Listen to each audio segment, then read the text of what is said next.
News 18 বাংলার খবরে শিলমোহর। শান্তনু সিনহা বিশ্বাসকে কোটির ঘড়ি ভেট।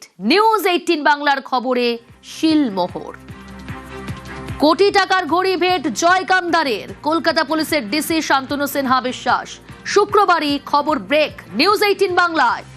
ইসিআইআরও একই দাবি কেন্দ্রীয় এজেন্সির। শান্তনু সিনহা বিশ্বাস এতটা প্রভাবশালী বলে কি আমরা দেখেছি যে সোনা পাপ্পু একটা প্রোটেকশন পেয়ে গেছে। ফেসবুক লাইভ করেছে সোনা পাপ্পু, অথচ পুলিশের খাতায় সে ছিল ফেরার। পুলিশ সূত্র থেকে জানতে পারছি যে শহর কলকাতায় যত প্রমোটিং হতো তার একটা অংশ শান্তনু সিনহা বিশ্বাসের কাছে যাওয়াটা মাস্ট ছিল।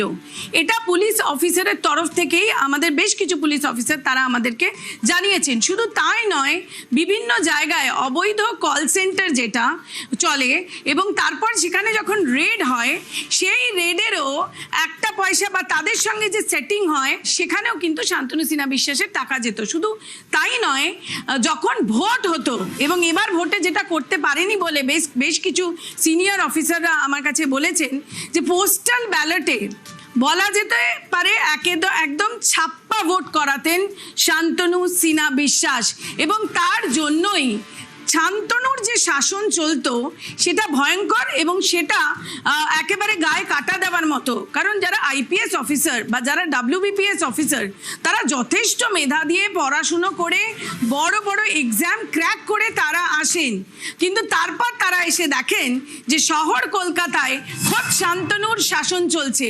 শুধু তাই নয়, এমন এক সময় হয়েছে যে একটি অর্ডার বাইরে আসে পুলিশ পোস্টিংয়ের, তারপরে সেই অর্ডারকে চেঞ্জ করতে হয় কারণ সেই অর্ডারের পোস্টিং শান্তনু সিনহা বিশ্বাসের পছন্দ ছিল না।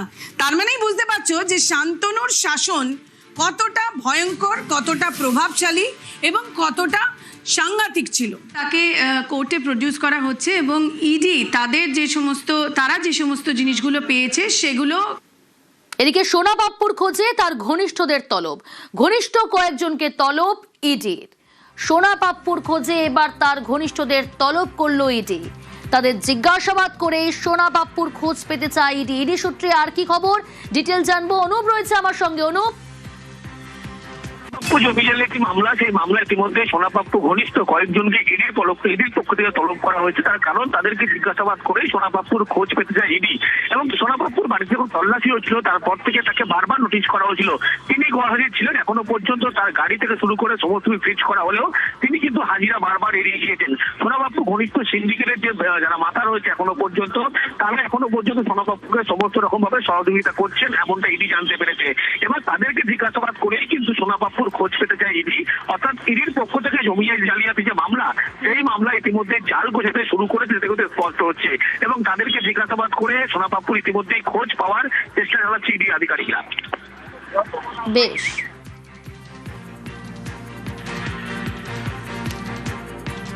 Coming up, চা বাগান, রাজপ্রাসাদ, পর সাজানো গাড়ি, অবৈধ বালি খাদান, তৃণমূল নেতার বিরাট সাম্রাজ্য।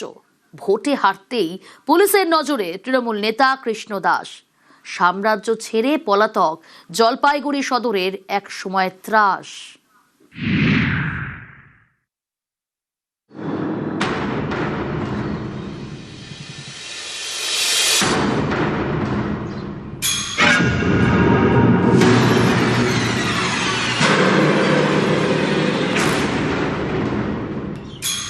ধবধবে সাদা বিরাট বাড়ি, কয়েক বিঘা জমির ওপর একেবারে রাজপ্রাসাদ।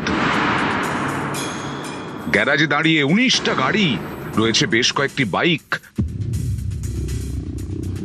বাড়ির পেছনে চা বাগান। এসবই জলপাইগুড়ি সদর ব্লকের তৃণমূল নেতা কৃষ্ণ দাসের। 4 মে ভোটের রেজাল্ট বেরোয়, তার পরদিন অর্থাৎ 5 মে থেকে কৃষ্ণ দাস বেপাত্তা। 2011-এ তৃণমূল ক্ষমতায় আসার পর ঘাসফুল শিবিরে নাম লেখান কৃষ্ণ দাস। প্রথমে পঞ্চায়েত সদস্য হন, 2018-এ হন পঞ্চায়েত প্রধান। স্থানীয়দের দাবি এরপর থেকেই ফুলে ফেঁপে ওঠেন। এবার জলপাইগুড়ি আসন থেকে তৃণমূলের টিকিটে লড়ে হেরে যান। তৃণমূল নেতা কৃষ্ণ দাসের বিরুদ্ধে একাধিক অভিযোগ। তিস্তার চর কেটে বালি পাচার, মাটি পাচার, জমি দখল, তোলাবাজি, এসব নিয়ে কোতোয়ালি থানায় একাধিক অভিযোগ রয়েছে। স্থানীয়দের দাবি পুলিশ এতদিন কোনো পদক্ষেপ করেনি। ভোটে হেরে গিয়ে বিজেপি কর্মীদের কৃষ্ণদাস মারধর করেন বলেও অভিযোগ। কোতোয়ালি থানায় অভিযোগ জমা পড়ে, তারপর থেকেই তৃণমূল নেতা বেপাত্তা। অভিযোগ, কৃষ্ণদাসের দখলে ছিল স্থানীয় কৃষকদের জমি। এখন অনেকেই সেই সব জমি পুনরুদ্ধার করছেন।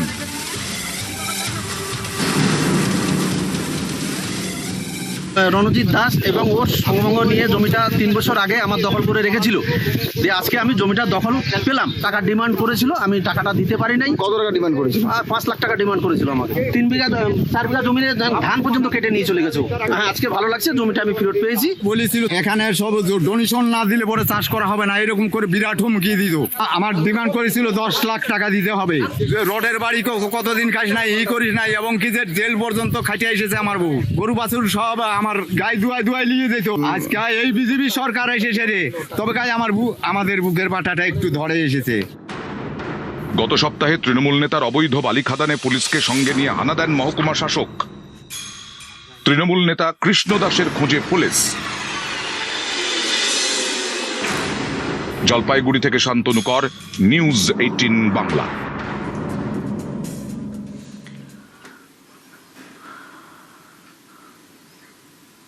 কোথাও বাসের ছাদে যাত্রী, কোথাও বাইক চালকের হেলমেট নেই, আর এসব রুখতেই কড়া পুলিশ।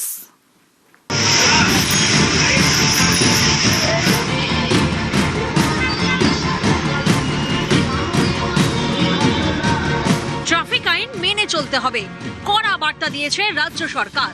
এরপরেই তৎপর পুলিশ প্রশাসন।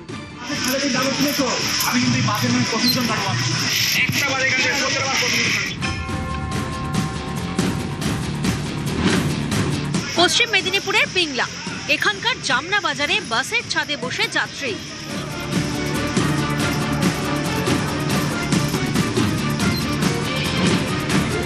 ট্রেকারের ছাদেও যাত্রী। গাড়ি থামিয়ে গাড়ির ছাদ থেকে যাত্রীদের নামায় পুলিশ, সতর্ক করে চালকদের।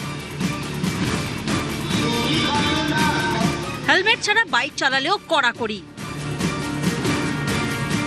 খুবই ভালো উদ্যোগ, সরকারের এই উদ্যোগটা খুবই ভালো। এতে নিজের সেফটি, নিজের জীবন বাঁচবে এবং নিজের পরিবার বাঁচবে। হেলমেটটা অবশ্যই দরকার। আমি তো বলবো এটা খুব ভালো করেছে, হেলমেট পরা সত্যিকারের ভালো। প্রাণহানি থেকে অনেক আমরা রক্ষা পাই এতে। এই উদ্যোগে আমরা একমত। হ্যাঁ, আমরা 100 বার ধন্যবাদ জানাবো ওনাকে, আর সবাইকে বলবো যে এটা পরে বেরোনো উচিত। বাবু যখন বেরোবে আমাকে বলবে। দক্ষিণ 24 পরগনার কাকদ্বীপ, এখানকার 117 নম্বর জাতীয় সড়কেও হেলমেটবিহীন চালকদের ধরপাকড়।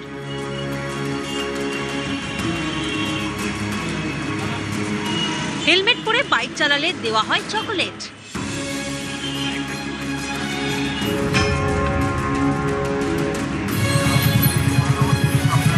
পূর্ব মেদিনীপুরের দীঘা, এখানকার 116B জাতীয় সড়কেও অভিযান।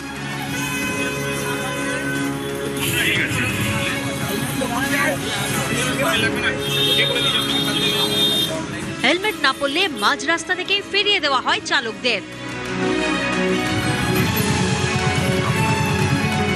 নিউজ 18 বাংলা।